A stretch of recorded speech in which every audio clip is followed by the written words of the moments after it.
नमस्कार साथियों, साप्ताहिक सलाह में आप सभी का हमेशा की तरह स्वागत है। जुलाई महीने के तीसरे सप्ताह में हम प्रवेश कर रहे हैं और आमतौर पे सभी जगह पे बोनी हो चुकी है और जो फसल है अभी इस समय पे विभिन्न क्षेत्रों में 15 दिन से लेकर 35 दिन की हो चुकी है। तो ऐसी स्थिति में हमारे किसानों को इस सप्ताह में क्या करना चाहिए, इसी के बारे में चर्चा करेंगे आज की साप्ताहिक सलाह में। साथियों, कुछ क्षेत्रों में सूखे की स्थिति बनी हुई है, लगभग 10-12 दिन की गैप हो गई है। तो सलाह यह है कि अधिक इंतज़ार नहीं करते हुए ज़मीन में दरारें पड़ने से पहले ही अपने खेत में जिन किसान भाइयों के पास में सिंचाई की व्यवस्था है, सिंचाई अवश्य कर लें। और जिन्होंने BBF, रिच फरो या रेज़ बेड पद्धति से की थी बोनी, तो इन्हीं नालियों का आप सिंचाई करने के लिए उपयोग कर सकते हैं। इसके साथ साथ यदि आप चाहें तो नमी संरक्षण के अन्य उपाय आप अपना सकते हैं, जैसे कि अपने खेत में 5 टन प्रति हेक्टर के हिसाब से जो गेहूँ या चने का भूसा है वो भी आप डाल सकते हैं और साथ ही साथ डोरा या कुल्पे का भी प्रयोग कर सकते हैं, ताकि नमी अपनी जो खेत के अंदर है वो बनी रहे, उसका क्षरण ना हो। दूसरी बात हम ये करेंगे कि कुछ क्षेत्रों में सूखे की स्थिति बनी हुई है और सूखे की स्थिति में ऐसे लक्षण देखे गए हैं कुछ किसानों के खेतों में, जो सोयाबीन की ऊपरी पत्तियाँ वो पीली पड़ गई है और उसमें जो शिराएँ बिल्कुल हरी शिराएँ नज़र आती है, बाकी ऊपरी पत्तियाँ पीली पड़ गई है। ये देखा जाता है आमतौर पे जो लौह तत्व जो ज़मीन के अंदर होता है पौधे को नहीं मिल पाता, यानी उसकी उपलब्धता नहीं हो पाती, इस कारण ये देखा जाता है। लेकिन अच्छी बात यह है कि बारिश आने के बाद में ये अपने आप पूर्ववत हो भी जाता है। लेकिन यदि हमारे किसान भाइयों को लगता है कि ये इसकी तीव्रता ज़्यादा है, तो आप एक रसायन आता है जिसका नाम है फेरस सल्फेट। ये दानेदार या पाउडर रूप में होता है। इसको हमें क्या करना है, प्रति लीटर पानी के साथ में 10 ग्राम फेरस सल्फेट इसको लेना है, उसका छिड़काव करना है अपनी फसल पे। लेकिन ध्यान रहे, इससे क्या होता है कि कभी कभी जो पत्तियां है जलना शुरू हो जाए, तो इसको कम करने के लिए आपको हमेशा ध्यान रखें कि 10 ग्राम फेरस सल्फेट के साथ में 2 ग्राम चूना मिला के प्रति लीटर पानी की मात्रा के साथ में आप अपने खेत में छिड़काव करें। और जैसे कि मैंने आपको बताया कि यदि आपकी फसल 15 से 35 दिन की है, तो इस समय पे आपको प्रति हेक्टर जो लगभग 250 से 300 लीटर पानी का उपयोग कर सकते हैं। उस हिसाब से इसकी मात्रा का संयोजन कर लें। तीसरी बात हम ये करेंगे कि हो सकता है कि कुछ क्षेत्रों में अधिक वर्षा भी हो रही है और ऐसे भी कुछ जगह से समाचार मिल रहे हैं, तो आप अपने खेत में जल भराव की स्थिति नहीं होने दें और जो ड्रेनेज की व्यवस्था है वो आप संभाल के रखें, ताकि हमारी फसल जो जल भराव के कारण प्रभावित नहीं हो। किसान भाइयों, आप में जो कुछ किसान ऐसे भी होंगे कि जिन्होंने बोनी के तुरंत बाद उपयोगी खरपतवार नाशक का छिड़काव किया था, तो आपको इस समय पे खरपतवार नियंत्रण के लिए खड़ी फसल में उपयोगी खरपतवार नाशक का प्रयोग नहीं करना है। उसके स्थान पे आप डोरा या कुल्पा चलाएंगे तो ये बेहतर होगा। इससे हवा का संचार भी होगा और फसल की बढ़वार भी होगी। और जैसे मैंने बताया कि हमने जो प्रयोग करते हैं उसमें तीनों प्रकार की जो विधियां होती है खरपतवार नियंत्रण के लिए। तो पहली बात है हाथ से निदाई, दूसरी बात है डोरा या कुल्पे का प्रयोग, और तीसरी जो बात है खरपतवार नाशकों का प्रयोग। तो वरीयता के अनुसार संभव हो तो इनमें से इसका चयन कर ले। यदि आपसे हाथ की निदाई या डोरा या कुल्पे का प्रयोग संभव नहीं हो, तो अंतिम विकल्प के रूप में हम लोग जो रासायनिक खरपतवार नाशक, जो कि इस समय पे आपको स्क्रीन पे दिखाई दे रहा है, ये वही खरपतवार नाशक है जो खड़ी फसल में आप उपयोग कर सकते हैं।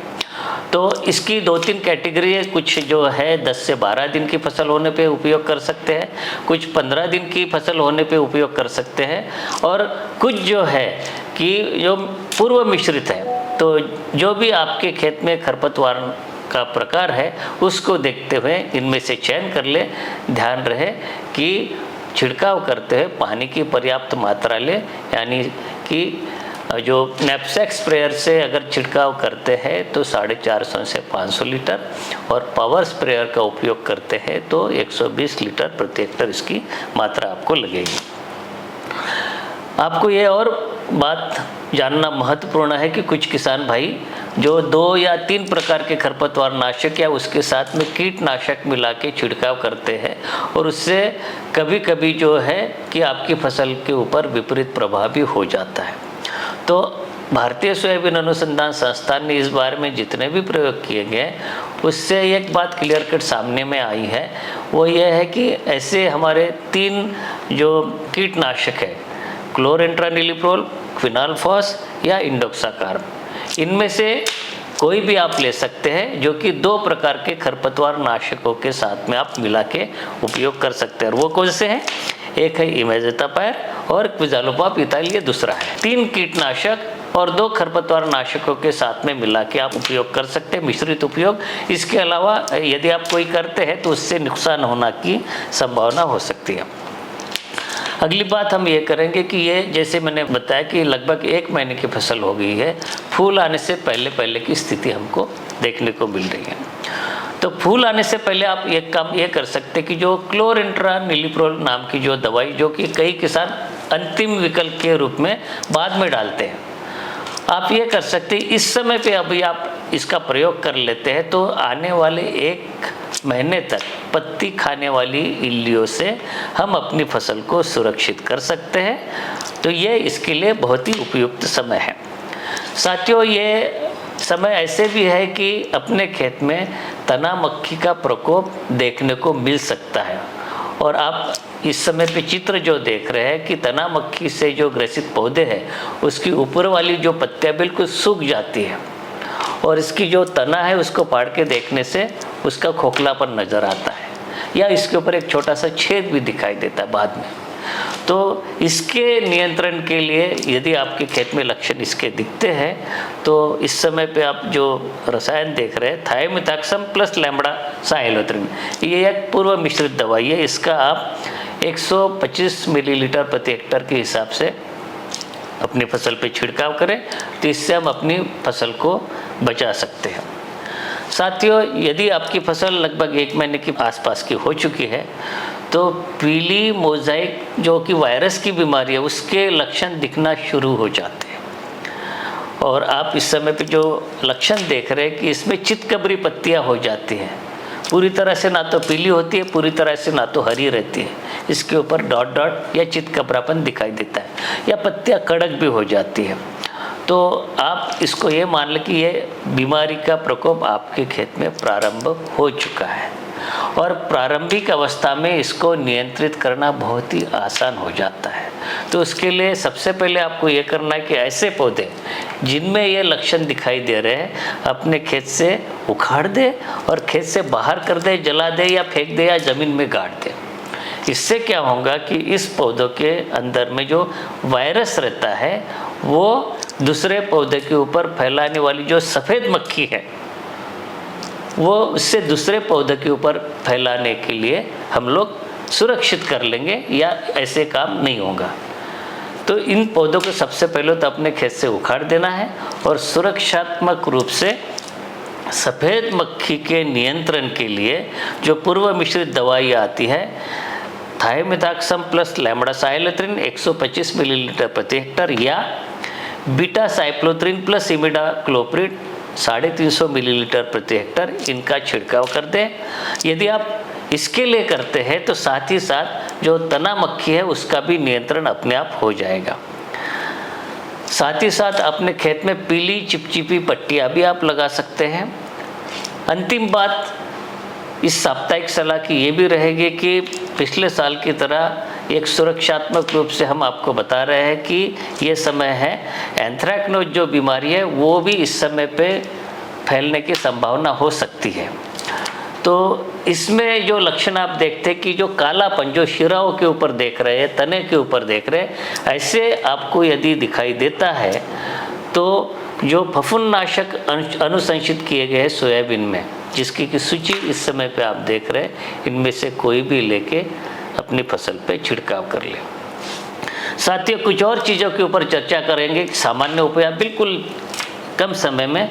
सबसे पहले बात तो यह है कि पानी की मात्रा का छिड़काव के लिए बहुत ध्यान रखें। जैसे कि मैंने बताया कि पावर स्प्रेयर का करते तो 120 लीटर प्रति हेक्टेयर और नैपसैक स्प्रेयर का करते तो 450-500 लीटर, ताकि जो छिड़काव की मात्रा हर जगह पे अच्छी तरह से उसको ये हो गया।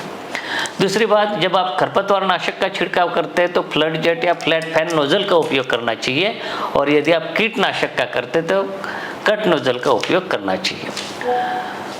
साथियों, एक चीज़ और है कि जो उन्हीं रसायनों का उपयोग करें जो केंद्रीय कीटनाशक बोर्ड द्वारा अनुशंसित किए गए इस साल के लिए, और इसके अलावा जो भी कीटनाशक करते हैं तो उससे नुकसान होने की संभावना हो सकते हैं।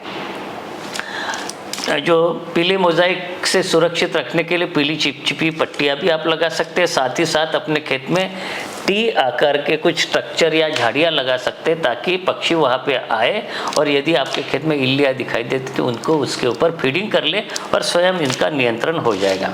साथ ही साथ तंबाकू की इल्ली या चने की इल्ली जो आपके खेत में अगर होती है या लगने की संभावना हो जाती है तो उनके लिए बाज़ार में जो इसके लिए विशेष रूप से फेरोमोन ट्रैप उपलब्ध है, तो फेरोमोन ट्रैप आप लगा सकते हैं। इससे आपको पता भी चलेगा कि आपके खेत में इसका प्रकोप शुरू हो गया नहीं, और साथ ही साथ प्रकाश प्रपंच लगाने से इसके एडल्ट भी इसमें इकट्ठा होंगे, तो इनकी संख्या भी हम सीमित रख सकेंगे।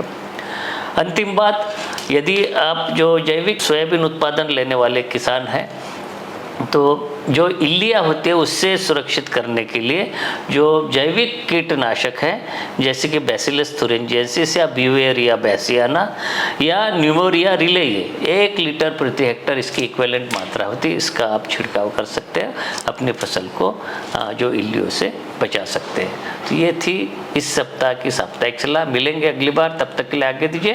नमस्कार।